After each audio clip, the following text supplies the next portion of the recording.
Mesdames et messieurs, bonsoir. Très heureux de vous retrouver. Encore une tribune spéciale pour vous ce soir, pour vous faire mieux comprendre l'actualité. Et vous savez, depuis le 20 mai 2019, le chef de l'État a annoncé un dialogue politique encouragé récemment et également soutenu par les acteurs politiques à l'interne. Et justement, dans le cadre de ce dialogue politique, 11 formations ont été conviées au Palais de la République en ce qui concerne l'acte 1 ce 15 juillet 2019. Au finish, 10 formations politiques ont répondu présent à l'invitation du président Patrice Talon que retenir fondamentalement de cette séance de concertation qui ne concernait que les formations politiques ayant entamé la procédure de déclaration administrative ou de mise en conformité. Que peut-on attendre de la suite? Nous en parlerons avec nos invités ce soir. Je voudrais vous présenter mon plateau de ce soir. Antoine Adoukonou, bonsoir. Bonsoir, monsieur Romuald. Acteur politique. Loukman Tigani, acteur politique également, bonsoir. Bonsoir à vous, cher ami. Bonsoir aux téléspectateurs. À vos côtés, nous avons Yves Belkamp-Lissano, acteur politique, bonsoir. Bonsoir, Romuald. Et celui-là qui nous fait l'honneur de partager ce plateau avec nous ce soir, il s'agit de Gildas Aizanon. Il est le secrétaire général adjoint et porte-parole de l'UDBN. Bonsoir à vous. Bonsoir, cher ami. Bonsoir aux autres invités également. Voilà, vous avez eu l'opportunité de participer justement à ces échanges avec le chef de l'État. Mais avant de rentrer dans le vif de ce qui nous rassemble ce soir, je voudrais revisiter ces propos du chef de l'État à cette séance justement. Nous allons revenir pour en parler.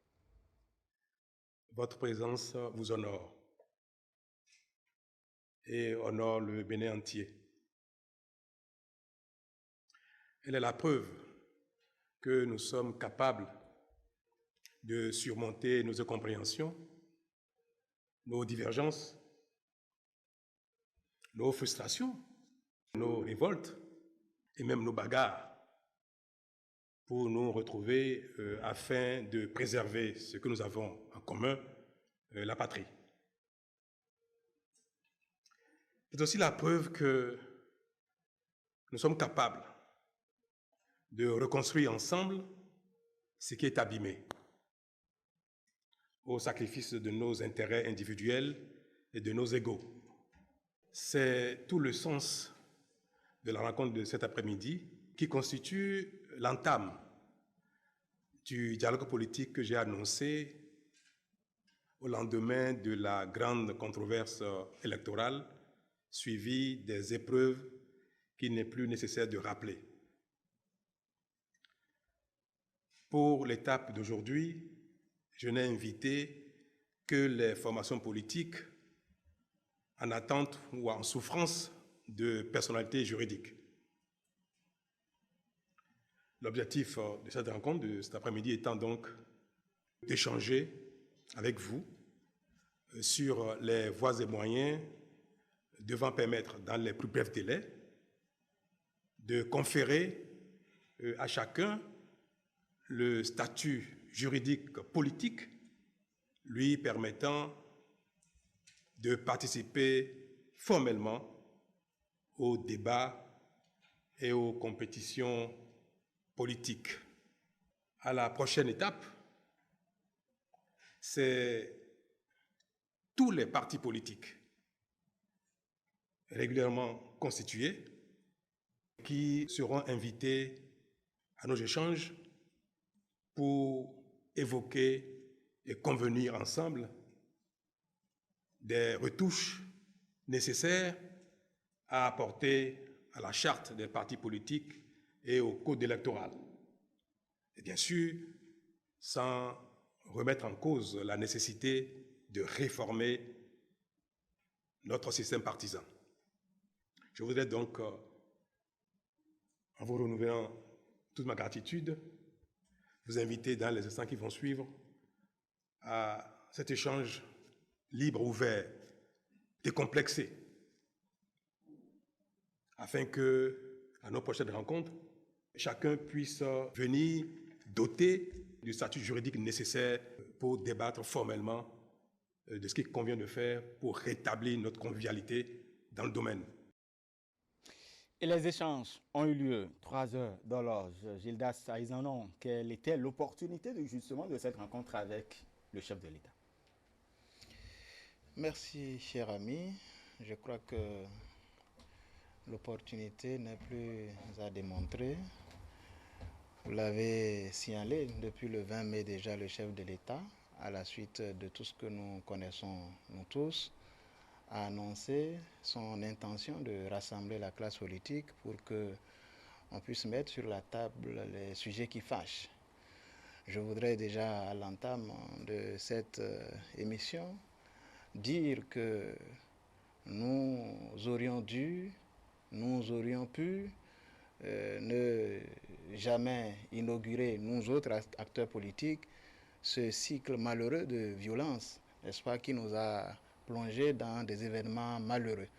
Ça ne nous honore guère et ce n'est pas reluisant pour l'image, n'est-ce pas, pour la publicité qu'il faut à notre pays. Et maintenant que nous sommes allés aussi loin, et en dépit de tout ce qu'il y a comme rancœur, je crois que nous serons tous unanimes dans le pays pour reconnaître qu'il faut qu'on puisse s'arrêter là et qu'on puisse se parler de façon sincère, de façon assez lucide, pour que dans un esprit suffisamment républicain, nous puissions encore entreprendre ensemble le chemin de la consolidation de l'unité nationale. C'est donc avec beaucoup de joie que l'UDBN, qui était déjà l'une des toutes premières formations politiques, déjà le 29 avril, au lendemain des élections, nous avions dit qu'il fallait tirer des enseignements et que ces enseignements appelaient urgemment à un dialogue national que nous avions souhaité d'ailleurs avant le 15 mai, c'est-à-dire avant l'installation de la 8e législature. Que le chef de l'État puisse, 2 mois après, nous donner l'opportunité de nous prononcer sur les sujets qui fâchent, en commençant par régulariser la question de l'existence juridique des formations politiques. Nous pensons que c'est un pas dans la bonne direction. Et justement, en ce qui concerne, parce que nous avons entendu beaucoup de choses, quand on se référait déjà à ce communiqué et à cette invitation d'un certain nombre de formations politiques, 11 formations politiques, et il faut quand même rappeler que 10 ont répondu présent à cette invitation du chef de l'État, d'aucuns estimaient qu'on n'avait pas besoin d'aller au Palais de la République, si tant est qu'on devrait quand même arriver à faire régulariser la situation à ces 11 formations politiques. Antoine Adoukono. Oui, je pense que ceux qui font ce raisonnement, nous n'allons pas leur en vouloir, mais il fallait leur apporter des précisions. Parce que parmi les 11 partis politiques qui sont invités, je voudrais faire remarquer qu'il y a 2 catégories en fait. Il y a ceux qui sont dans le processus de mise en conformité. Et il y a ceux qui sont dans le processus de création. Cette nuance, elle est fondamentale. Ceux qui sont dans le processus de mise en conformité, si on devait s'en tenir rigoureusement à la loi, je pense, en tout cas en ce qui me concerne, que le 16 mars, la mise en conformité est terminée. Parce que la loi étant promulguée le 17 septembre, et que l'article 56 de la charte a donné 6 mois pour ces partis pour se conformer, ce délai expire le 16 mars 2019. À partir de ce moment, ces partis, à mon niveau, c'est fini pour eux. Pour être plus précis, la FCBE, Restaurer l'espoir, et USL sont dans le processus de mise en conformité. Et donc, pour ces 3 partis, c'est fini le 16 mars. Ça voudra dire quoi? Ça voudra dire que aujourd'hui, on les relance. Un peu pour dire qu'on est dans le schéma du dialogue. C'est des sujets qui fâchent. On est en train de chercher des formules pour pouvoir les sauver. Donc, ceux qui disent qu'on n'a pas besoin d'une telle rencontre, est-ce qu'ils mesurent l'ampleur si on devait rester dans son bureau pour appliquer les tests? C'est que pour ces 3 parties, c'est fini. Et vous savez, si on reste dans la loi, et on dit que pour ces 3 partis que nous connaissons, qui sont des partis, il y a aussi le PCB qui est dans le processus de mise en conformité, excusez-moi, il y a aussi le PCB. Donc, ces partis, on les connaît, c'est eux qui se revendiquent de l'opposition radicale. Vous imaginez qu'aujourd'hui, pour ouvrir le dialogue... De l'opposition simplement, on ne va pas dire... Non, puisque la FCDB a dit je suis dans une opposition constructive. Mais eux disent que non, c'est un parti satellitaire à la mouvance. De toute façon, donc, pour vous, c'était opportun. Voilà, donc c'est pour dire que cette rencontre a permis donc de relancer le débat par rapport à cela. Ceux qui sont dans le processus de création, pour eux, la loi n'a pas prévu de délai pour qu'ils créent leur parti. Il n'y a que quand vous déposez votre dossier, le ministère de l'Intérieur dispose de 2 mois. Et si on vous notifie des choses, vous reprenez le processus, c'est qu'un jour, vous aurez votre récépissé définitif et non un certificat de conformité. C'est 2 pièces différentes. Maintenant, vous savez, il y a d'autres échéances qui arrivent. Si on n'accompagne pas ces partis et qu'on les laisse pour dire, bon, le ping-pong de 2 mois va se faire quand vous serez à jour un jour, on va vous donner le récépissé. Il se peut que des partis ne soient pas encore prêts jusqu'à ce que les communales arrivent. Et cela pourrait compliquer on dit qu'on les a exclus. Donc, pour éviter tout ça là, on a dépassé un peu la loi pour rester dans le cadre politique parce qu'il s'agit en réalité des problèmes politiques. C'est pourquoi cette rencontre était nécessaire. Très bien. Pour vous, vous avez la même appréhension. C'était opportun cette rencontre?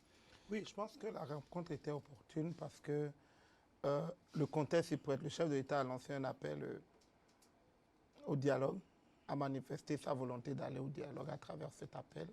Certaines formations politiques, au nombre desquelles l'UDBN a souscrit un peu avant le chef de l'État au dialogue, mais le dialogue politique doit se faire avec des acteurs politiques qui ont une existence légale. Aujourd'hui, nous avons un certain nombre de partis qui ont l'existence légale, mais ce qui ne garantit pas l'inclusivité de ce dialogue-là. Et pour assurer ce dialogue politique, il faut mettre tout le monde à l'aise. Il faut faire en sorte que dans ce processus d'inclusivité, des forces politiques qui réclament leur existence, mais qui en fait n'ont pas une existence légale, puissent se conformer à la loi. Donc c'était un préalable parce que le dialogue politique ne se fait pas avec des individus. Le dialogue politique ne se fait pas avec des élites ou des écrivains sur les réseaux sociaux. Le dialogue politique se fait avec des acteurs politiques. La Constitution l'a dit, c'est les partis politiques qui animent la vie politique de notre pays. Donc, il faut faciliter ce processus au niveau des partis politiques. Deuxième chose, vous l'avez, M. Adouk, on l'a dit tout à l'heure, j'ai comme l'impression que le chef de l'État a toujours ce flair d'anticiper. Nous sommes à 9 mois, pratiquement 10 mois des élections communales, parce que nous avons les élections communales courant avril-mai 2020. Ça veut dire quoi?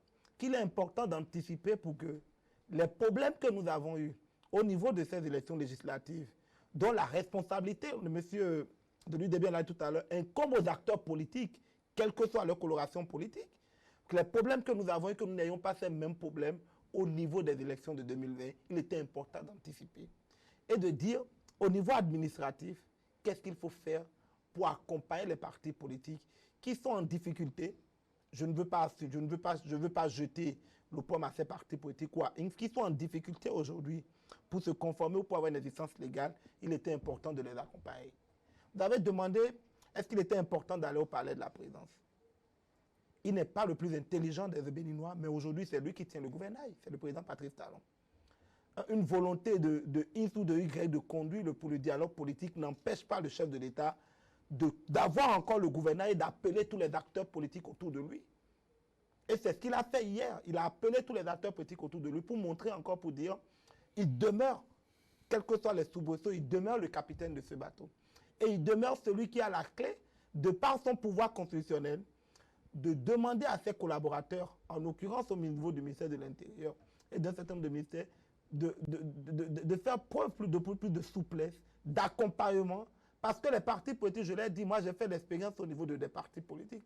Les partis politiques ont la bonne volonté, mais ils n'ont pas l'administration nécessaire pour répondre à un certain nombre d'exigences. Les partis politiques n'ont pas les ressources nécessaires pour répondre à un certain nombre d'exigences. Donc le chef de l'État peut demander peut-être au ministre de l'Intérieur de mettre à la disposition de ces partis politiques les ressources, les compétences, que nous avons au niveau de nos ministères, au niveau de nos administrations, pour accompagner les partis politiques à se régulariser. Et je pense que c'est ce qui a été fait hier, c'est ce qui va être fait dans les prochains jours. Et donc, Yves Belkamp-Lissalon, c'était le pas qu'il fallait poser pour entrer dans, pour amorcer donc le dialogue politique. C'est même plus que le pas. Et là, il faut saluer la clairvoyance du chef de l'État. Loukman l'a dit tout à l'heure, c'est une anticipation. Parce qu'il faut mettre tout le monde au même niveau du débat. Et mieux, on veut faire un dialogue politique. Mais le dialogue politique va se faire avec des partis politiques. Et aujourd'hui, devant la loi, on ne peut qu'être parti politique quand on est à jour vis-à-vis de la loi. Alors, jusqu'à ce jour, il n'y a que 2 partis qui sont reconnus par la loi. 5 partis. Je dis bien, bon, disons 5 partis. Non, pas disons, 5 c'est 5 partis. 5 partis. C'est 5 partis. 5 partis reconnus par la loi et d'autres qui ne sont pas encore à jour vis-à-vis de la loi. Mais ceux-là se réclament aussi comme des partis politiques. Mais sur quelle base on pourra les inviter à ce dialogue si préalablement on n'avait pas réglé ce côté-là, ce volet de conformité ou de récépissé ou de création, l'existence juridique. Et il y a tout de même un chronogramme qui a été établi, Gildas Aizanon. Ce chronogramme pourra permettre l'accompagnement non seulement du ministère, mais l'aboutissement heureux du processus que certainement on entame, ou que vous avez entamé depuis quelques mois. Oui, avant d'en arriver à la question du chronogramme, je voudrais quand même faire remarquer que je suis un peu chagriné qu'on n'ait pas invité les partis politiques de l'opposition pour avoir un débat un peu plus... On a fait ce qu'il fallait. Bon, on ne va pas revenir un peu sur... Voilà, et je le dis parce qu'il y a une autre façon aussi de lire, n'est-ce pas, et la question du 16 mars. Nous n'allons pas verser dans un juridisme qui n'arrangerait pas les téléspectateurs, mais une autre lecture veut qu'on dise que toutes les formations politiques qui, de bonne foi, ont déjà engagé la procédure avant la fin du délai, on ne peut pas, n'est-ce pas, leur opposer le fait que, parce que du fait des dysfonctionnements qui peuvent être de leur responsabilité ou de la responsabilité de l'administration, on ne pourra nulle part leur opposer l'argument comme quoi c'est terminé, c'est fini pour eux. Donc je voudrais, n'est-ce pas, qu'on évacue cette façon de penser là. Pour revenir à la question, n'est-ce pas, du chronogramme, je veux dire que c'est l'un des acquis majeurs de la séance que nous avons eu avec le chef de l'État hier. Et cela témoigne de la meilleure volonté désormais affichée au niveau de tous les acteurs pour avancer. Parce que ce chronogramme rassure les uns et les autres et permet déjà de savoir que dans la journée du jeudi, je n'ai trahi aucun secret, les résultats sont connus désormais de tout le monde. Les partis politiques tels que la FCBE, l'UDBN, l'USL et même Restaurer l'Espoir sont déjà programmés pour que les derniers détails éventuels qui ont pu, à tort ou à raison, n'est-ce pas, et justifier que certaines formations politiques n'aient pas leur certificat de conformité, que ces goulots d'étranglement soient levés au niveau du ministère de l'Intérieur à partir du moment où la séance d'hier nous a permis d'avoir une même lecture de ce qu'on devait comprendre, n'est-ce pas, de nos lois. Parce que le ministère avait son interprétation, les acteurs politiques avaient leur interprétation, la société civile avait son interprétation. On peut comprendre que tout ceci, les lois sont assez récentes. Donc, on pardonne un certain nombre de choses. Le plus important, c'est d'avancer, comme les amis l'ont dit, qu'on puisse avoir la sérénité nécessaire à travers cette existence juridique qui permette aux uns et aux autres de pouvoir mettre tous les sujets sur la table, toutes leurs contributions dans un cadre suffisamment formel, légal et qui finalement rassure nos populations qui ne demandent que finalement ce climat de paix. Et donc, c'était une étape importante à franchir, ce rapport d'égalité désormais, après. Oui, de toute façon, si on ne commençait pas par là, les partis politiques allaient d'une manière ou d'une autre réclamer qu'ils puissent avoir leur certificat de conformité. Vous n'allez pas demander à l'UDBN ou à une autre formation politique, au FCBE, au RE, de venir s'asseoir à la table des négociations, alors que dans le même temps, vous leur déniez peut-être l'existence juridique. Donc c'est un processus normal que de commencer par régler la question de l'existence juridique des partis politiques. Et c'était le sujet, le seul sujet qui était mis à l'ordre du jour de la séance d'hier. Et nous pensons à l'UDBN que c'est un bon début, c'est un bon pas dans la bonne direction. Il faut souhaiter que tous les acteurs concernés, même restaurer l'espoir, qui pour des raisons personnelles que nous respectons, n'a pas pu faire le déplacement d'hier. Nous pensons qu'avec les résultats obtenus hier, que cela constitue un autre signal parmi les signaux forts à envoyer par le chef de l'État, que cela soit perçu, pris en compte par le que cela soit perçu comme un autre signal fort qui rassure davantage afin que tous on se mette autour de la table et qu'on cherche des solutions qui arrangent. Vous savez, pour l'UDBN, l'heure n'est pas à bomber le torse pour désigner celui qui a tort, celui qui n'a pas raison, pour désigner celui qui a su respecter tel test ou pas. Nous connaissons suffisamment au pays. Ce n'est pas ça le plus important. Nous pouvons savoir comment ça fonctionne. L'urgence aujourd'hui, c'est qu'il ne faut pas qu'on s'enlise dans cette crise, parce qu'il n'aura pas été intelligent pour nous de prolonger indéfiniment la souffrance de nos populations, quels que soient les degrés de responsabilité, quels que soient les torts. Évidemment, le chef de l'État hier, je peux le dire en toute tranquillité, il n'a pas hésité à reconnaître que dans tout ce qui s'est passé, il y a pu avoir forcément aussi des torts au niveau de l'exécutif. C'est comme ça, il y a des torts qui doivent être partagés également avec la classe politique, avec les formations politiques, que ce soit de la mouvance ou de l'opposition. Ce sont là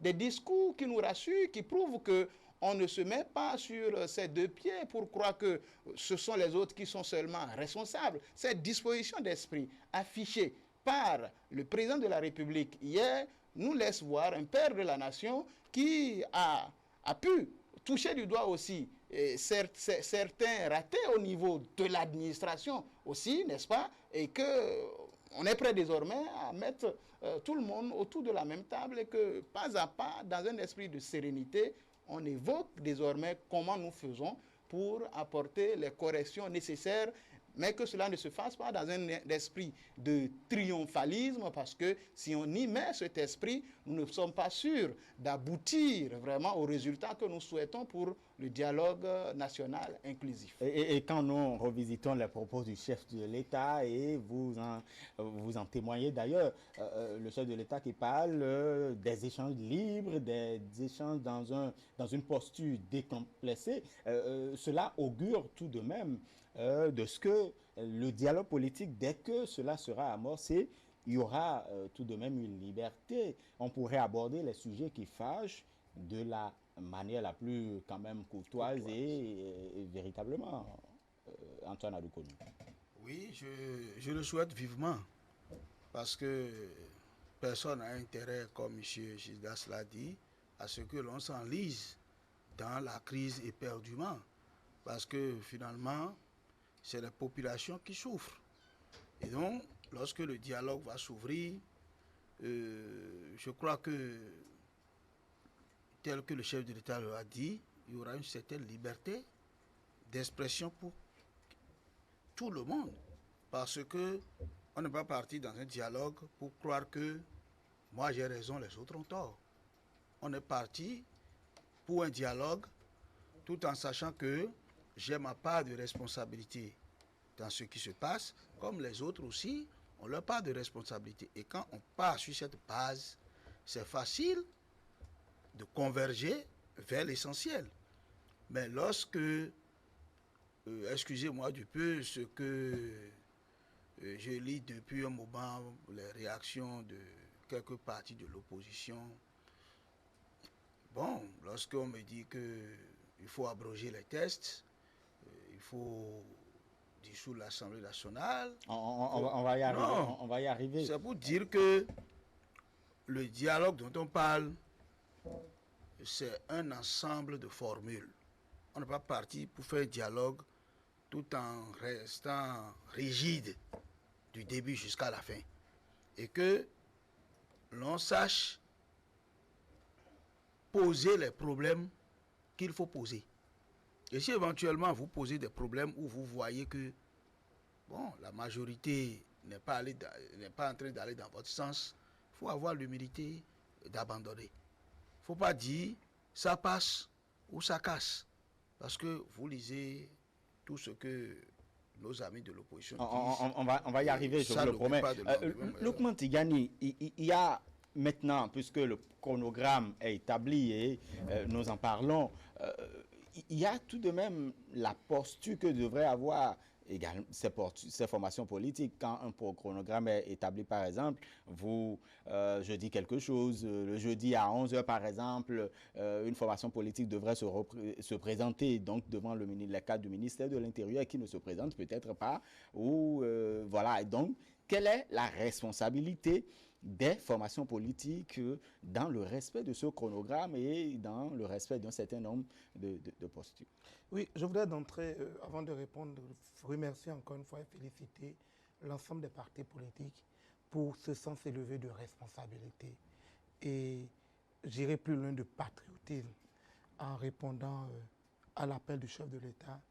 Et je voudrais croire que la formation politique qui n'a pas répondu au fil des heures et des jours pourra faire passer sa frustration et répondre à la main tendue, rejoindre les autres formations politiques. Je pense que les formations politiques ont tout au long du processus montré, de par mon analyse, leur envie de se conformer. Ils ont peut-être des difficultés. Ces difficultés seront réglées et ce sens de responsabilité doit toujours prévaloir. Ça doit prévaloir d'abord au niveau de ces partis politiques pour accepter à un moment donné qu'il y a eu des erreurs, qu'il y a peut-être eu des difficultés, des anomalies. On a entendu à la veille des élections tout ce débat qu'il y a eu sur la compréhension du membre fondateur par commune, d'un certain nombre de membres, tout le débat qu'il y a eu sur les actes de naissance, les casiers judiciaires, les pièces. Donc je pense qu'au niveau des partis politiques, c'est de faire preuve beaucoup plus de sérieux. Je l'ai dit, ce n'est pas facile au niveau des partis politiques de constituer des dossiers d'un certain nombre de membres fondateurs par commune. J'ai suivi un peu le processus au niveau du bloc républicain. Ce n'est pas facile, mais dès que le plan avait, j'ai estimé qu'à un moment donné que certains partis politiques ont manqué de sérieux dans la construction de leurs dossiers. Je pense qu'ils doivent davantage faire preuve de sérieux dans la construction de ces dossiers. Je pense qu'au niveau de l'administration, vous connaissez moi ma posture, je pense que personne ne doit être recalé si sa personne constitue un dossier en bonne et due forme parce que sa conviction politique n'est pas dans le même sens de la conviction du pouvoir en place. Les acteurs de l'administration doivent comprendre qu'ils appartiennent aux 11 millions de Béninois, qui n'ont pas de couleur politique et qui doivent accompagner tous ceux qui viennent au niveau de l'administration pour se mettre à jour. Je sais et je pense que les partis politiques ne me décevront pas. Je pense qu'ils ne me lanceront pas le défi de répondre présent aux invitations au regard du chronogramme qui a été fait. Il peut y arriver qu'il y ait des difficultés pour répondre présent aux heures fixées ou dans le terme du chronogramme. Peut-être parce qu'au niveau de ces partis, beaucoup de choses, des choses ne sont pas encore à jour. Mais je pense... quand on dit qu'il peut y arriver, oui, non, je vous explique. Il y a tout de même beaucoup de membres. Non, je vous explique. À l'intérieur des partis, non, le chronogramme, ce n'est pas forcément pour aller discuter. C'est pour aller avec des dossiers. C'est pour voir au niveau des dossiers quelles sont les difficultés qu'il y a. Vous savez, au niveau des partis politiques aujourd'hui, c'est toute une administration qui doit être mise en place. Et ce n'est pas facile quand vous allez au niveau des états-majors des partis politiques. Vous avez nos raisons de nous enliser encore. Non, ce n'est pas comme nous n'allons pas nous enliser. On va. J'ai appelé tout à l'heure au sens de responsabilité, de pragmatisme, de sérieux. Et si on s'en tenait là, il faut comprendre aussi. Je ne viens pas justifier l'absence d'un parti politique à cette rencontre-là. Mais je pense qu'à un moment donné, il faut accepter. On est au niveau du dialogue et il faut être souple. Il faut être, comme je le dis, il faut être flexible à un moment donné. Certainement, la souplesse passe également par le respect, c'est la ponctualité. C'est pas facile quand vous êtes au niveau de l'administration des partis politiques. Belkamp Lissano, la responsabilité des partis politiques maintenant, des formations politiques maintenant, quant au respect de ce chronogramme. Oui, je crois que tout d'abord, ces formations politiques doivent comprendre que les élections législatives sont terminées. Parce que jusqu'à ce jour, ce qui fâche certainement certaines personnes ou certains partis politiques, c'est ces élections législatives, parce que j'ai lu une formation politique qui a quitté, mais qui déjà pose comme préalable pour continuer. On va y arriver. Non, non, non. Hein, Non, c'est dit, c'est un ensemble, c'est un package, au fait. Pour répondre, il faut d'abord accepter que ce qui est passé là, c'est fini. Et maintenant, on va regarder maintenant de l'avant. Et c'est en voulant regarder de l'avant qu'on peut maintenant répondre comme à l'appel du chef de l'État. Parce que déjà, moi je me dis, si je boycotte cet appel, je dis, est-ce que c'est normal que je continue, par exemple, à respecter ce chronogramme ou à un rendez-vous? Parce que c'est un préalable. Ce n'est pas interdit que le parti qui n'était pas là hier ne soit pas au ministère à l'heure convenue. Il n'y a rien. Mais je me dis, responsabilité, dit, il faut partir écouter. Et comme l'a dit mon vis-à-vis Gildas, obtenir un résultat tel présenté, je crois que c'est le préalable pour tout dialogue. C'est-à-dire faire la conformité ou essayer de se mettre à jour vis-à-vis de la loi. Et maintenant, comme on le dit, se préparer pour ce dialogue, ne pas mettre de préalable parce que ces préalables même font partie des questions qui fâchent, dont on doit discuter au cours de ces dialogues. Donc il n'y a pas de préalable, il faut aller là-bas maintenant, mettre c'est ce qui constitue préalable aujourd'hui, les exilés, les quoi là. Très bien, puisque vous en parlez, nous en parlons.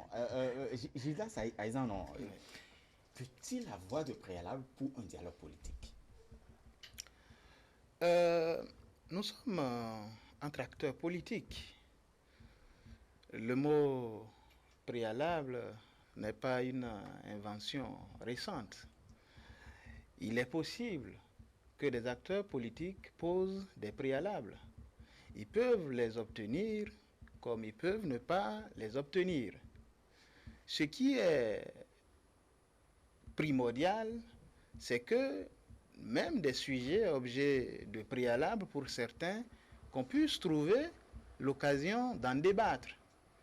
Et nous, à l'UDBN, nous pensons que même les sujets objets de préalable pour certaines formations politiques de l'opposition, dans le cadre de ce dialogue, ces sujets peuvent être posés et avec la lucidité nécessaire, nous allons tous ensemble les examiner. Il ne sera pas question de venir et de verser dans un rigorisme pour dire que ceci est acquis, c'est fini, c'est autre chose. Ça ne passera pas. Ce n'est pas de cette façon qu'il faut voir un dialogue national inclusif. Donc nous voulons que tous les acteurs, malgré les frictions qui sont légitimes, qui sont humainement et compréhensibles, écoutez, comme on le dit, vous n'allez pas taper un enfant et lui refuser de pleurer, ce serait injuste, ce serait même à la limite inhumain. C'est comme ne pas être dans la situation de l'autre et commencer par parler aisément parce qu'on n'a pas vécu les mêmes choses. Ayons le courage de nous regarder en face et nous dire un certain nombre de vérités. Quand on parle de dialogue politique, cela voudra signifier qu'on est prêt à des sacrifices. Évidemment. Et ces sacrifices... On ne va pas à un dialogue si on ne veut rien sacrifier. Nous pensons qu'on va à un dialogue pour mieux nous comprendre, parce qu'entre-temps, ça veut dire que nous étions dans une situation où on ne se parlait plus, où on ne se comprenait plus, où chacun allait dans sa direction. Or, une nation ne se construit pas en étant divisée contre elle-même, qu'on soit opposant ou mouvancier. Nous autres, nous pensons à l'UDBN qui doit avoir un minimum d'entente sur l'essentiel qu'il faut préserver pour l'avenir de ce pays.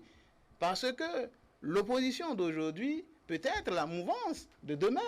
Comme la mouvance d'aujourd'hui peut être l'opposition, n'est-ce pas, également de demain. L'opposition d'hier est aujourd'hui la mouvance d'aujourd'hui. Donc c'est des enfants d'un même pays. Nous ne devons jamais oublier cela. Et nous devons faire en sorte que tout ce que nous avons comme compétences au niveau de nos acteurs politiques que nous puissions exploiter les idées qui sont intéressantes pour faire avancer le pays. C'est de cela qu'il s'agit aujourd'hui. Personne ne doit rester dans la posture de je sais tout, je connais tout, c'est ma vision qui passe ou rien. Nous connaissons les limites de pareil raisonnement. Vous ne pouvez pas vous déifier et trouver que les autres ne peuvent rien vous apporter. Nous autres, nous pensons que à l'UDBN, nous pensons que l'opposition béninoise doit exister et doit faire des contributions de qualité qui permettent au président Patrice Talon de réussir son mandat. Nous pensons que nous devons avoir une opposition suffisamment responsable qui donne dans le contrôle, n'est-ce pas, de l'action gouvernementale pour qu'il n'y ait pas des excès. C'est très important. C'est cela le rôle d'une opposition. Donc, il faut venir à la table, n'est-ce pas, du dialogue. Ce ne serait pas bien pour nous tous qu'à l'occasion de ce dialogue, certains se retirent et qu'on se retrouve peut-être entre des gens qui n'auraient que la même lecture d'une certaine situation. Quelle serait alors la crédibilité du dialogue si finalement c'est des gens qui ont une seule lecture de la situation, qui se retrouvent autour de la table? Le dialogue serait un peu vidé vraiment de sa crédibilité. De sa crédibilité. Très bien, c'est pourquoi il était important de pouvoir régler cette question touchant à la mise en conformité et à la personnalité juridique avant de passer. Maintenant, c'est vrai qu'au lendemain déjà, il y a eu quelques réactions d'un certain nombre de formations politiques, une formation qui est déçue par la rencontre d'hier déjà, une autre formation qui estime que le dialogue politique devrait répondre à un certain nombre de préalables, de conditions. Voilà. Vous en parliez, Antoine Adoukou. Oui, merci beaucoup. Je crois que j'en parlais parce que j'ai encore la mémoire sur le processus électoral. Comment les choses ont évolué pour que on en arrive là. Parce que tout à l'heure, M. Lissadon disait quelque chose de très important et que je voulais répéter. La répétition étant pédagogique, mais qui passe sous silence chez tout le monde. Vous ne pouvez pas vous conformer à un test si déjà vous-même, vous pensez que ce test n'engage que ceux qui l'ont voté. C'est ça la vérité. Si ce dialogue qui est lancé, si vous n'avez pas la foi que le président de la République est dans un processus d'unification du pays, et que vous pensez que c'est de la fantaisie, il vous sera très difficile de vous mettre à disposition du ministère de l'Intérieur. Parce que j'ai lu déjà que c'est un parti qui était bien sûr aux assises, qui dit déjà que lui ne comprend pas que pour le certificat de conformité, il faut encore des ping-pong vers le ministère de l'Intérieur. Donc, ils sont dans la logique que le chef de l'État peut utiliser un pouvoir pour dire délivrer seulement le certificat. Ça ne peut pas se passer. Autrement dit, on l'aurait fait avant les législatives. Donc, la loi a prévu des conditions à remplir. Lorsque ces partis ne conçoivent pas la chose et qu'on dit 15 membres au moins par commune et que quelqu'un n'est pas allé déposer ses dossiers avec 15 membres au moins par commune, vous pensez qu'il peut avoir son certificat? Mais s'il ne l'a pas, ces partis savent que nous sommes dans un peuple très analphabète et que c'est facile de dire que Talon nous a encore renvoyés, nous a encore chassé des élections communales, on vous a dit ça, non? Ils savent que quand on dit ça, les populations ne comprennent rien, peuvent encore et ils ne vont pas faire le travail nécessaire. Vous savez... Et donc la posture d'aujourd'hui, ça vous gêne? Non, il faut qu'on soit sérieux entre nous-mêmes. Lorsque nous sommes d'accord que nous sommes entre acteurs politiques, chacun est libre de poser ses préalables. Mais moi, je vois certains préalables, et je pose la question de savoir. Parce que, dans un premier temps, moi, j'avais des difficultés à concilier les actes de l'opposition. Parce que je me dis, mais quelqu'un qui dit « je vais aller aux élections », il sait qu'il va faire la mise en conformité. On lui a donné 6 mois. Bon, il se repose. Une loi, la charte des partis politiques a été votée par 81 voix pour. Mais les gens qui ont voté sont venus pour dire non, nous là, on n'est pas dans ces tests. La charte des partis politiques, 74 voix pour. Et ils ruminent ces tests-là. Je commence à me poser la question, mais est-ce que ceux-là veulent aller aux est-ce qu'on est en train d'aller en arrière? Je voudrais, est-ce que les préalables, qu'on pose aujourd'hui, parce que là, je vous risquez de m'amener en arrière. Oui, très rapidement, on ne va pas aller en arrière. Monsieur Gildas, moi, je vous ai beaucoup suivi. Et chaque fois que j'entends l'UDBN, je suis un peu rassuré. Moi, je n'ai pas vu, l'UDBN n'a pas participé aux élections. Mais moi, je n'ai jamais vu l'UDBN dans une posture de ces préalables-là. Mais parce que celui qui, c'est que mon problème, ce n'est pas d'aller aux élections. Puisque les gens disent que, vous avez écouté les audios, les gens disent que le président Talon doit partir avant 2021. Il faut qu'on soit précis. Celui qui dit ça là, ça fait partie des préalables. Celui qui dit que le président Talon doit partir là, ça dit avant 2021 là. Vous pensez que celui-là, lui, il est dans la logique d'élection pour aller se conformer aux choses là. Il préfère qu'on reste dans cette instabilité-là. Mais on pourrait dire que les choses ont évolué. Si on voit que ces mêmes personnes se retrouvent au palais hier, les choses ont quand même évolué. Mais quand ils sont retournés, vous avez lu. C'est vrai que les choses ont changé encore. Vous avez lu. Moi, je pense que le premier préalable, c'est l'existence juridique des partis politiques. Le deuxième préalable, qui est, à mon avis, beaucoup plus moral, c'est la sincérité et la franchise des acteurs politiques. C'est ça. Troisième préalable, c'est que les gens se mettent dans la tête que le dialogue ne peut pas constituer un tremplin pour la remise en cause de l'ordre constitutionnel. Après ça, tous les autres sujets qui fâchent peuvent être mis sur la table et que les gens discutent, que les gens viennent avec des propositions. Je vais juste caricaturer. J'ai entendu un jour quelqu'un dire qu'il faut dissoudre l'Assemblée nationale. Je suis rentré dans un débat d'idées. Je lui ai demandé qui doit dissoudre. Il me dit le chef de l'État. Je dis quel article la Constitution demande au chef d'État de dissoudre. Il n'y a pas. Après, il dit l'Assemblée doit s'auto-dissoudre. Je dis quel élément de la Constitution demande. C'est juste pour vous dire qu'à un moment donné, les sujets sur lesquels les gens ont des opinions, ces sujets vont être mis sur la table. Les acteurs vont discuter entre eux, mais en gardant à l'esprit que le dialogue ne remet pas en cause l'ordre constitutionnel. Et que ce n'est pas parce que nous avons ouvert la porte au dialogue, ou que le dialogue était souhaité de tous les Béninois, que des acteurs vont se mettre ensemble dans une salle, décider pour leur intérêt au détriment de l'intérêt du peuple béninois. Ça, c'est les préalables sur lesquels il faut être clair. C'est pour dire quoi? Nous avons opté pour des réformes constitutionnelles, pour des réformes du système partisan. Nous ne pouvons plus aujourd'hui faire marche en arrière. La loi a été votée, elle restera la loi avec ses insuffisances, quitte à ce qu'au lendemain du dialogue politique, on mette en place un mécanisme pour toiletter les tests et faire en sorte que ces tests soient beaucoup plus faciles dans leur applicabilité. Mais qu'on ne vienne pas au niveau du dialogue dire qu'il faut jeter ces tests-là. Qu'on ne vienne pas au niveau du dialogue remettre en cause, s'il vous plaît, remettre en cause la légitimité de quelqu'un que nous avons élu avec 63% ou 65% de nos voix. Que les acteurs politiques, qu'ils pensent qu'ils doivent remettre en cause la légitimité du chef de l'État, arrêtent.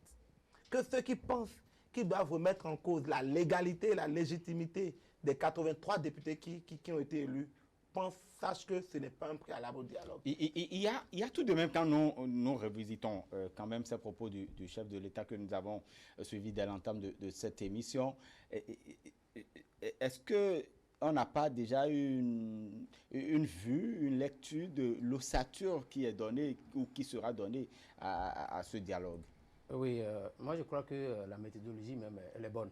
Elle est assez bonne parce que le chef de l'État a choisi, avec d'ailleurs une bonne réflexion, parce que un peu avant l'assise, les gens disaient que la méthode n'est pas bonne, là où on veut commencer, c'est pas bien. Mais à y voir de près, je crois que c'est ce qu'il fallait. Et bon nombre de Béninois aujourd'hui, depuis hier, je crois que même si l'atmosphère n'a pas aussi changé en tant que telle, quand même il y a une sorte d'apaisement, beaucoup plus. Alors, nous allons partir sur ce qu'on appelait tout à l'heure le préalable. Moi, ça me tient à cœur. Parce que, il me semble, M. Adoukounou l'a dit, il me semble que les acteurs politiques de l'opposition, je ne sais pas si c'est un jeu d'enfant, ou je ne sais pas à quel jeu ils jouent. Parce que des préalables, par exemple, quand on parle des exilés politiques ou des prisonniers, est-ce que c'est une question politique, ça, ou bien c'est une question juridique? Est-ce qu'on ne va pas faire en tout cas, on ne va pas essayer de voir... De faire la part des choses. La part des choses que nos institutions ne sont pas les mêmes. La Cour constitutionnelle fait ce qui est de son devoir. Le pouvoir judiciaire fait ce qui est de son devoir, ainsi de suite. Et que, même si on veut demander une clémence, une fois à ce dialogue, on peut maintenant mettre ces choses-là sur la table et on verra dans un consensus national si des cas, parce que ne demandez pas à quelqu'un qui a détourné, à qui on a demandé de se présenter à la justice, mais qui a quitté le pays frauduleusement, de dire, bon, il faut qu'il revienne nous regarder et nous narguer. Ça, je ne pense pas que ces acteurs politiques-là soient vraiment sérieux. Sinon, comme l'a dit M. Adoukounou, ils veulent vraiment que la situation continue comme ça, et que, d'ailleurs, si on continue de réclamer aujourd'hui des élections législatives inclusives, c'est parce qu'ils savaient qu'avec ça, on va rentrer dans ce vide juridique et ça leur profite de ce que le chef de l'État doit quitter le pouvoir avant 2021 et ainsi de suite. Donc, il y a des choses dont on ne peut plus parler aujourd'hui à cette étape. Donc, la méthodologie, je disais tout à l'heure, elle est bonne parce qu'on a une ouverture. Le chef de l'État a annoncé la prochaine étape. C'est-à-dire quoi? Quand vous auriez fini ces formalités, nous allons nous rencontrer dans un cadre formel, donc tous les partis qui ont une existence légale ou donc juridique vont se retrouver pour se pencher sur la question de charte politique et de code électoral et voir dans quelle mesure essayer d'apporter des corrections tout en gardant à l'esprit que les réformes du système partisan quand même seraient appliquées, seraient quand même de rigueur.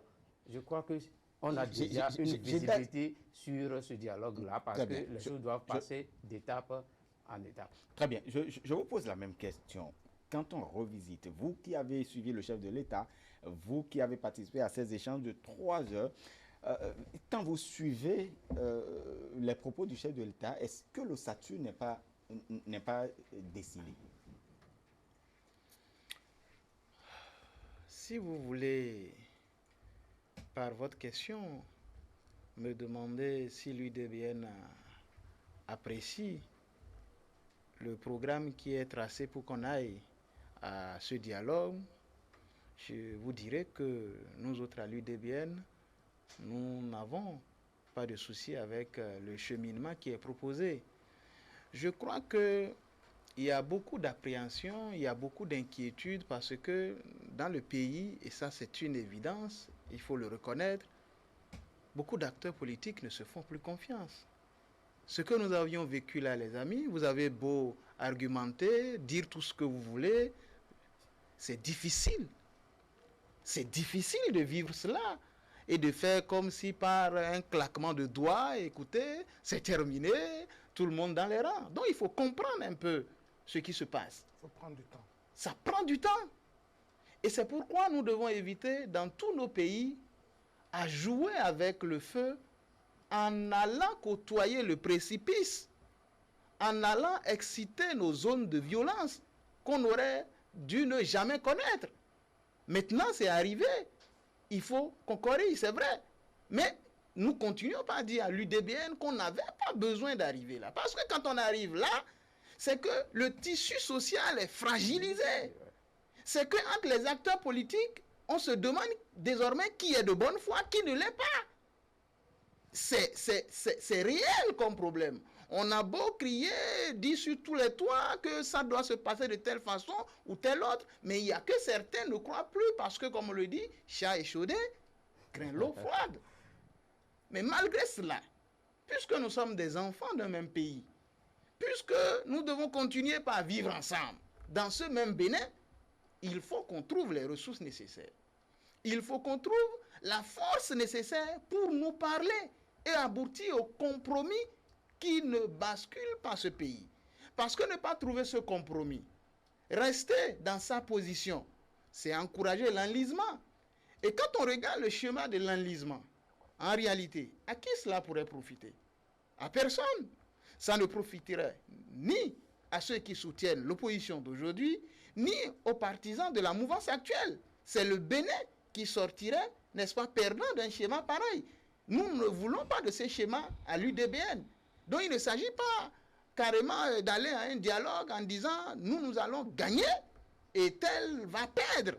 Pour nous, ce mot n'existe pas dans ce dialogue qui s'annonce à l'horizon. Il ne s'agira pas de dire que le président Patrice Talon a gagné dans ce dialogue. S'il y a des partisans du chef de l'État aussi qui ont cela en tête, je crois qu'il faut savoir l'éviter. C'est le Bénin qui doit sortir gagnant de ce dialogue. Et nous devons suffisamment être prêts pour que dans les jeux de coulisses...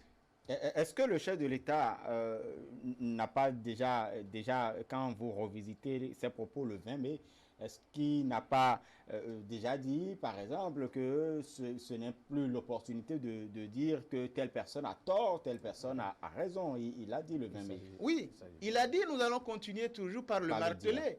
Nous allons continuer par le marteler parce que les va-t-en-guerre, il y en a dans tous les camps. Des gens qui sont prêts à mettre de l'huile sur le feu, il y en a dans tous les camps.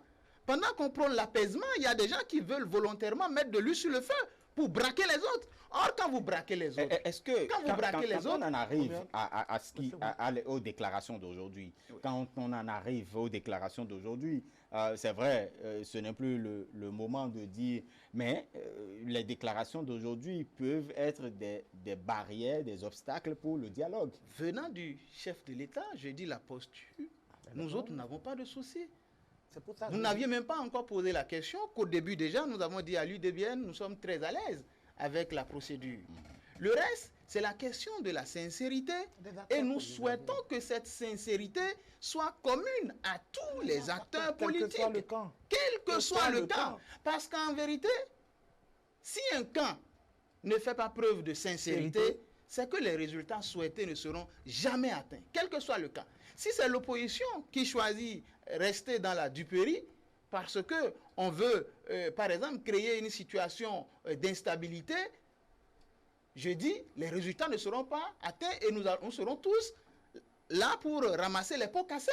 Si c'est la mouvance aussi, qui au lieu de prendre toutes les dispositions nécessaires pour qu'on avance, on reste peut-être braqué, et trop braqué, je dis, il faut craindre le même résultat. C'est pourquoi il faut beaucoup de flexibilité pour que véritablement ce que nous souhaitons, nous puissions l'atteindre. Il y a peut-être 11 millions de Béninois qui vont regarder du côté de ces acteurs qui vont animer ce dialogue national inclusif. Nous n'avons pas le droit de décevoir les gens. Ça fait beaucoup de psychose. Le pays souffre psychologiquement. Nous sommes tous malades psychologiquement. Personne ne peut dire que cette ambiance traversée le met à l'aise. Il faut qu'on trouve la force de nous arrêter maintenant et que de façon sereine, on pose les balises qui nous permettent vraiment de retrouver toute notre sérénité et qu'on puisse voir prochainement, encore comme on le voit ailleurs, les acteurs de l'opposition avec le chef de l'État se serrer la main et que le sourire revienne et qu'on s'entende sur la sincérité. Oui, moi je pense, je l'ai dit, il faut les acteurs soient sincères. Mais souffrir aussi que, de par notre posture, nous puissions dire que des élans, des publications, des déclarations, des écrits d'un certain nombre d'acteurs politiques ne contribuent pas du tout à cette sincérité, à une franchise entre les acteurs politiques. Totalement d'accord. Et que les gens comprennent, les gens rentrent rapidement dans les rangs. Fut-il député, ministre, ancien député, ancien ministre, qui avaient même le monopole de la violence ou du discours philosophique ou même du discours littéraire, fut-il ancien président de la République, qui rentrent dans les rangs. Ils ne sont pas au-dessus des 11 millions de Béninois. Les Béninois veulent la paix. Les Béninois veulent se regarder en face. Les Béninois veulent réconcilier entre eux-mêmes. Les acteurs politiques doivent montrer le chemin. Il y a un climat il y a la psychose, il y a un manque de confiance entre les acteurs politiques, mais c'est une occasion qui ne viendra plus pour ces acteurs politiques de se regarder en face et de se faire confiance, de se dire la vérité. C'est ce que nous voulons aujourd'hui. C'est pour ça que nous sommes surpris que des formations politiques qui aient participé au dialogue du chef de l'État, en moins de 24 heures, fassent des déclarations. Que des personnalités, que des personnalités politiques qui ont battu le macadam, qui, au prix de leur vie, ont traversé des frontières par terre et par air pour demander la paix, pour rencontrer des chefs d'État pour demander la paix, continuent à faire sortir des écrits qui ne contribuent pas à accompagner le chef d'État dans son dialogue. Restons optimistes. Je vais être optimiste, mais j'appelle aussi à cette responsabilité de ces acteurs parce que je dis, la relève là, ce n'est pas seulement à travers les âges, la relève c'est à travers les idées. Et nous pensons qu'à un moment donné, que les idées positives, les idées qui peuvent faire avancer notre pays soient mises sur la table. J'appelle vivement aujourd'hui le président candidat Azanaï de restaurer l'espoir, de faire beaucoup plus preuve de sagesse, de grande responsabilité, d'être au-dessus de la mêlée pour accepter cet élan des acteurs politiques pour aller vers le dialogue. J'appelle le président Nicéphore Dieudonné Soglo de rester dans la posture qui a été la sienne au lendemain des élections pour concilier les acteurs politiques. Que ces déclarations, ces écrits à un moment donné puissent être mis au tiroir et que de par sa posture, de par son âge, de par la responsabilité qui a été la sienne, qu'il soit aussi un vecteur de paix, un vecteur de ce dialogue-là. C'est les deux qui aujourd'hui, de par leur posture, me chagrinent parce que de par le passé, j'ai eu de l'estime pour eux. Mais aujourd'hui, ils ne contribuent pas à la paix et ils doivent Antoine Adoukonou se sent lésé. J'ai pas pris son temps. Il a pris son tour. Antoine Adoukonou, oui, sur la question, effectivement, il faut une sincérité dans le parcours que nous allons amorcer en ce qui concerne ce dialogue-là, la sincérité dans tous les camps. Non, vous savez, ne jouons pas sur les mots. Ne jouons pas sur les mots. Parce que vous avez l'impression que nous jouons sur les mots. On aura le temps d'évaluer le dialogue. Et vous allez voir que ce que je vais vous dire aujourd'hui, là, c'est ça qui va se passer. Vous restez optimiste. Non, tout de même. vous savez, Monsieur Gildas. Ne soyez pas un oiseau de mauvais augure. Non, moi, Restons optimistes. je commence par être un peu inquiet. Depuis ce matin, c'est bien ça. Parce que, vous savez, le vrai problème, c'est quoi? Le vrai problème aujourd'hui, nous avons des acteurs de l'opposition qui sont dans une position donnée, qui se disent exilés politiques. Alors qu'on sait que c'est des problèmes qu'ils ont avec la justice.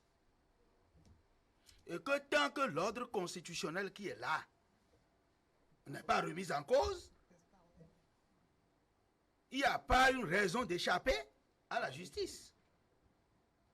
La seule possibilité aujourd'hui qui permet d'échapper à la justice, d'échapper à Patrice Talon, tout ça là, c'est de remettre en cause l'ordre constitutionnel. Pas d'échapper à Patrice Patrice Talon. le coup derrière Bon, personne. non, ce que je dis là, d'échapper à leur responsabilité. regardez par exemple, L'institution Kinkane. l'institution Kinkane. Pourquoi vous voyez les gens, tout le monde, il le dit parce que c'est tout son le nom qui est monde cité. attaque Voilà, c'est son nom le qui est président cité. Patrice Talon. Parce qu'on sait que si la tête n'est plus là, c'est que la queue, les jambes, tout ça là, c'est parti. Donc, c'est la seule condition qui permet aujourd'hui de quitter les liens de la justice. Un dialogue politique n'agira que dans le cadre politique. Vous voyez? Donc, c'est pourquoi, quand vous voyez les propositions, les préalables qu'on pose, ces préalables sont de nature à ce que tout s'embrouille et qu'on repart à zéro. Et vous allez voir.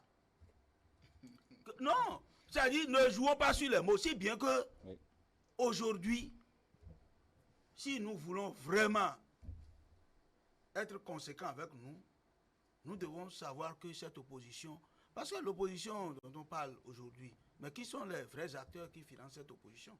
Mais à quoi ça va me servir de financer une opposition et qu'au bout d'un dialogue politique, je sois toujours dans ma position de difficulté initiale? Ça veut dire que je mets mes moyens tout en voulant un résultat. Et pour avoir ce résultat, je vous ai dit que ce n'est qu'une remise en cause de l'ordre constitutionnel qui peut nous amener là. Et c'est pourquoi tout le temps, Sinon, regardez toutes les confessions religieuses, les sages, les journalistes, les jeunes, tout le monde. L'UDB n'a pas été aux élections. Le PRD n'a pas été aux élections. Mais vous allez voir que ils en parlent. On sait que c'est une situation très difficile.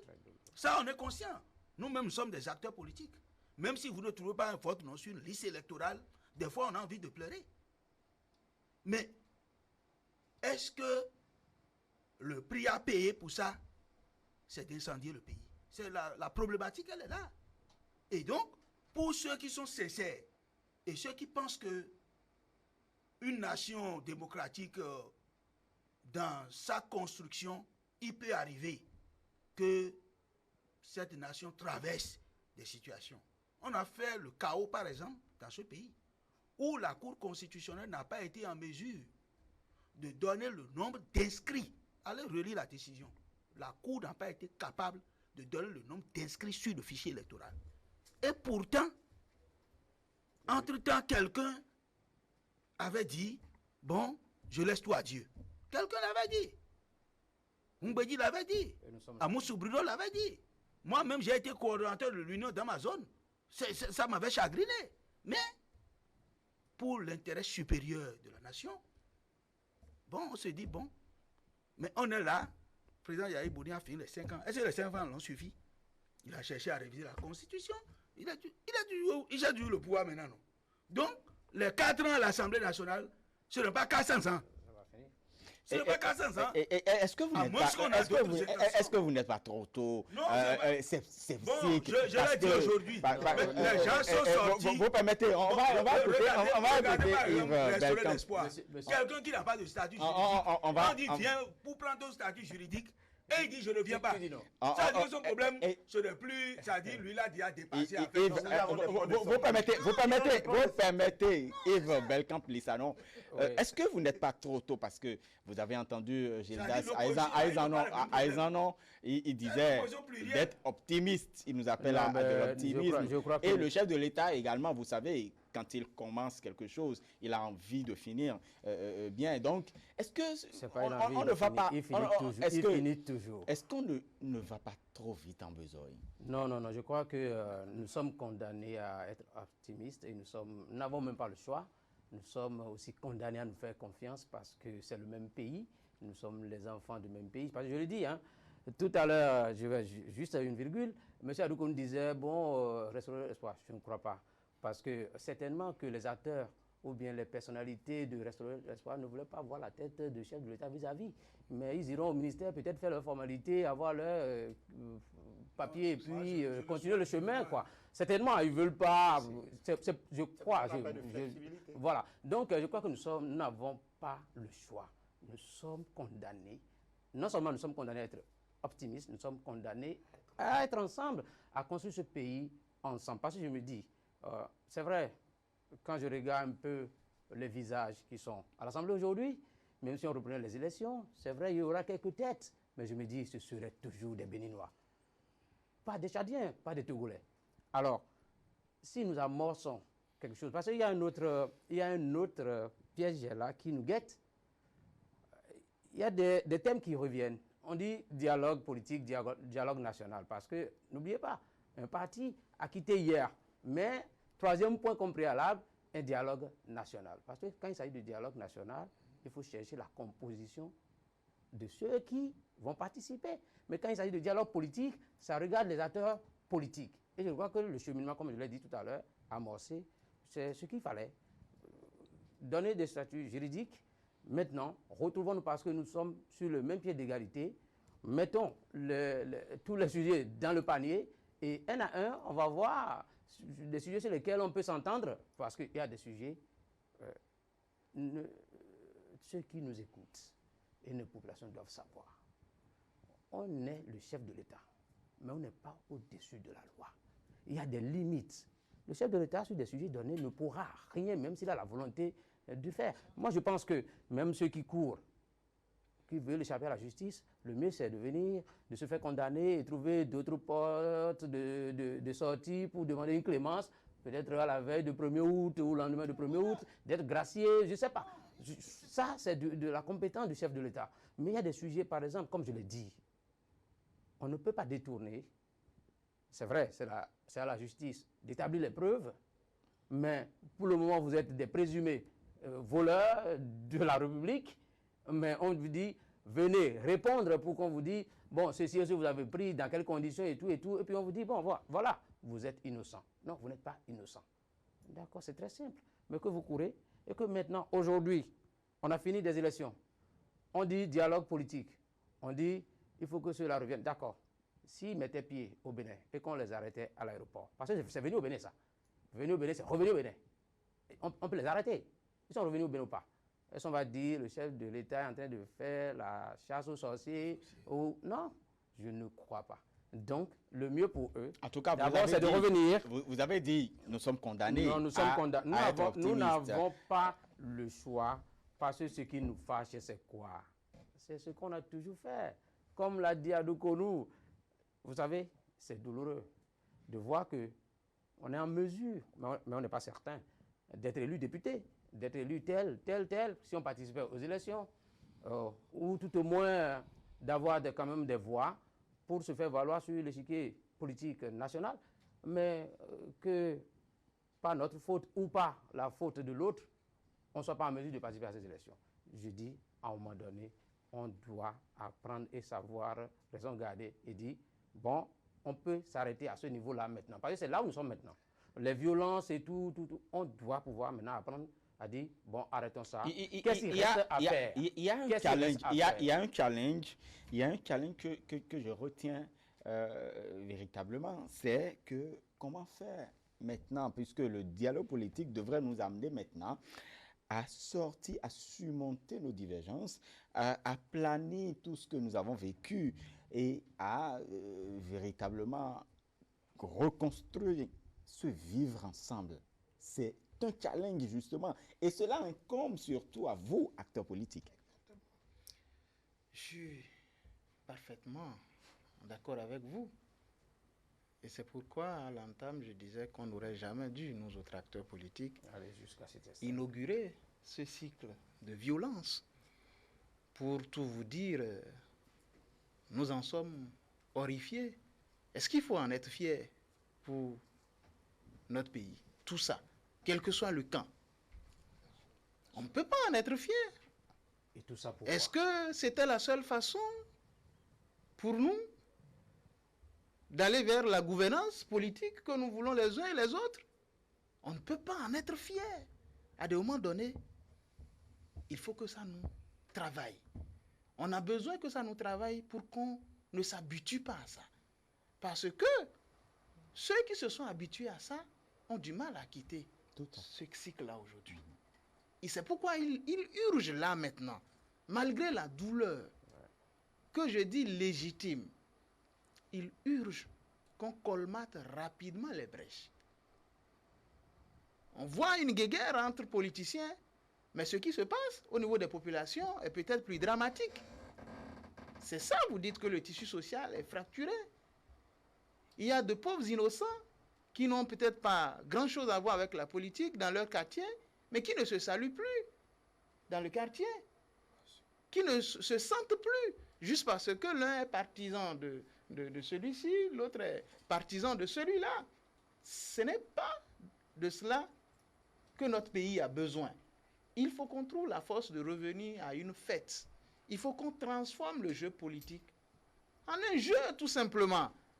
Et qu'on sache que c'est lui aujourd'hui, c'est moi certainement demain. Personne dans ce pays ne pourra indéfiniment rester au pouvoir. Vous avez vu ce qui s'est passé sous la présidence du président Yahi Boni. On avait dit quoi comme slogan? Après nous, c'est nous. Mais aujourd'hui, après nous, c'est eux. Après nous, c'est eux. Et après nous, aujourd'hui, de la rupture, ça sera d'autres. Le Bénin ne va pas s'arrêter maintenant. Je comprends que c'est difficile, mais ne franchissons pas certains pas que nous allons encore forcément regretter davantage. J'en appelle vraiment au sens de responsabilité de tous ceux-là à qui le Bénin a déjà tellement donné, qui ne nous bousillent pas le pays. Parce qu'en définitive, c'est la jeunesse qui est perdante. Eux, ils ne perdent pas grand-chose. Ceux-là, des deux camps, qui aujourd'hui tapent la tête des populations, pour la plupart, ils se sont déjà réalisés. Pour la plupart, ils ont peut-être déjà conjugué leur avenir au passé.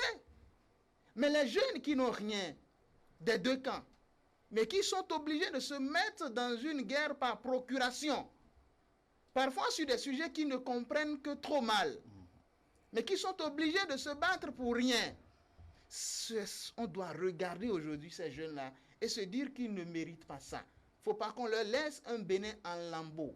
Moi, je veux qu'on se serre la main à l'issue de ce dialogue et qu'on puisse faire ce que nous appelons la paix des braves.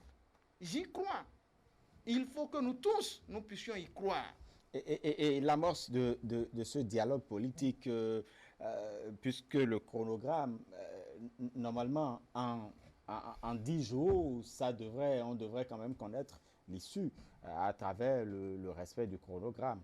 Oui, je crois que l'issue sera forcément une issue positive. Je peux déjà vous le dire. Pour ce que nous avons vécu comme ambiance hier au Palais de la République, je ne pense pas qu'il soit dans l'intérêt de quelqu'un que nous puissions passer l'étape des 10 jours et que les goulots d'étranglement ne soient pas levés.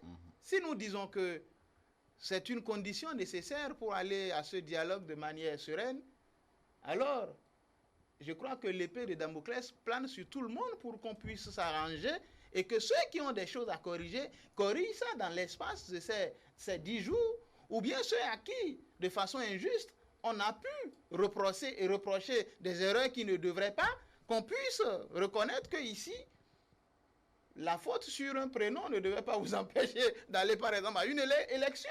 Qu'on puisse, par exemple, passer outre ces considérations et que les uns et les autres aient leur certificat de conformité. Je reste persuadé que ce sera le cas et que tous les acteurs politiques, Restaurer l'espoir y compris, FCBE y compris, USL y compris, moi je reste persuadé qu'ils auront leur certificat de conformité et qu'on aura la force encore de surprendre nos populations en montrant que nous pouvons préserver le Bénin.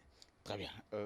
Yves Belkam-Lissano, avant de passer à moi, je reste optimiste comme mon vis-à-vis, en disant que même FCBE et les autres, je crois qu'ils sont en train de jouer un jeu de syndicalistes. Tu vois, les syndicalistes, ils réclament, ils amènent la barre très très haute pour obtenir en tout cas ce qu'il faut. Parce qu'aujourd'hui, si déjà on sort d'une salle, telle, vous le dites, dans une telle ambiance et que le lendemain, on pose des préalables, c'est comme si, bon, on va titiller pouvoir, quoi, on va titiller pouvoir. Mais titiller, ça ne donnera rien parce que si on vide ces préalables maintenant, qu'est-ce qui serait dans le panier du dialogue?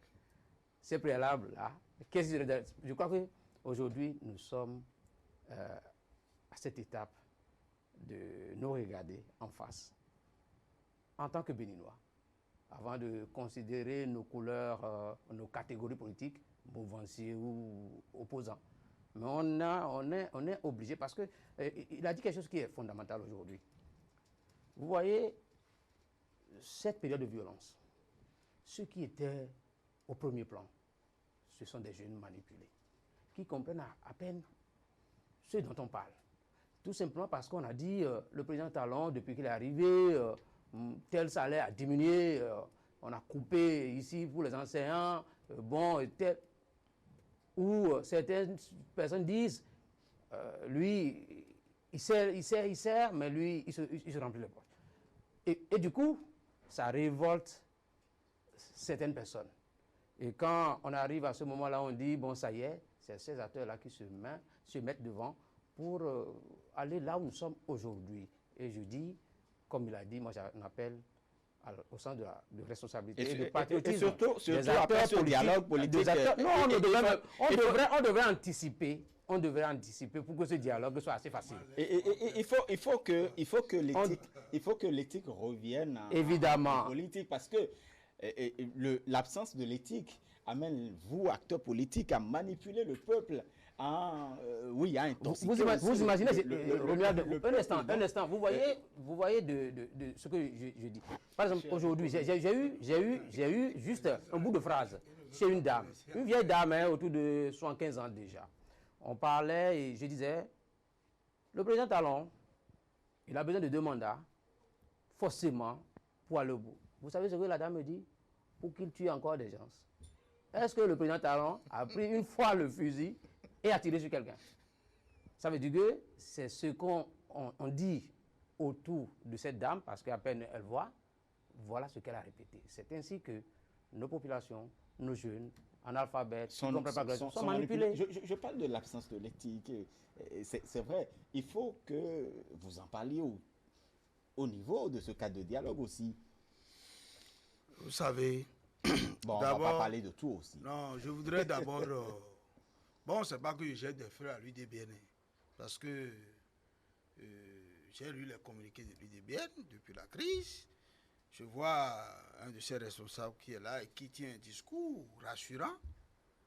Mais est-ce que ça veut dire que M. Gildas ne voulait pas être député? De par sa position dans l'UDBN, si l'UDBN allait aux élections, peut-être qu'il était sûr d'être candidat et de passer à l'Assemblée nationale. Vous pensez que dans le PRD, tous les barons qui sont dans le PRD, là, qui ne sont pas allés à l'Assemblée, là, vous pensez que ça ne les gêne pas? Mais c'est très dur. Mais les gens ont fait un effort de surmonter cela. Et c'est ça qui manque à certains de nos amis de l'opposition. Et qui, au fait, je ne dirais pas que ça manque à eux. Moi, je fais le raisonnement qu'ils ont leur schéma. Leur schéma, ce n'est pas d'aller à l'Assemblée. Donc, pour eux, ils n'ont encore rien perdu. Puis quand vous voyez les propos qu'ils tiennent, et nous ne pouvons pas construire une nation en restant ainsi. Vous parlez de l'éthique dans la politique. Je vais d'abord vous dire que la démocratie en Afrique est un luxe. Je suis obligé de répéter quelqu'un. Parce que, vous savez, la démocratie, c'est un idéal, mais qui n'existe dans aucun pays du monde. Parce que le présupposé sur lequel est fondée la démocratie, à savoir que l'homme est vertueux, est contredit tout le temps à l'épreuve du temps. Et vous savez, le christianisme enseigne que l'homme a hérité du péché originel. Donc on ne peut pas avoir d'homme vertueux. Voilà que les fondateurs de la démocratie sont partis de cette hypothèse. Ça voudra dire que nous allons vivre la démocratie avec des bas, des hauts, surtout que nous sommes dans un pays très analphabète. C'est pourquoi on fait l'effort aujourd'hui, en absence de volonté politique, de contraindre les gens par la loi. D'où la réforme du système partisan. Ce que le président Talon a fait aujourd'hui aux hommes politiques, et surtout à la jeunesse, à travers ces réformes, nous ne pouvons pas le comprendre. Mais je sais qu'à l'épreuve du temps, moi j'ai fait 17 ans à la Renaissance du Bénin. J'ai milité pendant 17 ans à la Renaissance du Bénin. Et j'ai bien milité. Mais je n'ai rien obtenu à la Renaissance du Bénin. Et donc, je suis bien placé pour vous dire que dans les partis, soi-disant partis, nous étions des esclaves. Et que c'est... Donc, aujourd'hui, l'éthique ne peut pas venir si la loi n'accompagne pas. Parce que le système qu'on avait d'alors, c'est un système qui est financé par quelques groupuscules qui font leur loi. Et aujourd'hui, et dans ces conditions, il ne peut pas avoir l'éthique. Parce qu'on va à l'Assemblée pour faire le mercantilisme. Pour rentabiliser. On a élu le président de l'Assemblée nationale.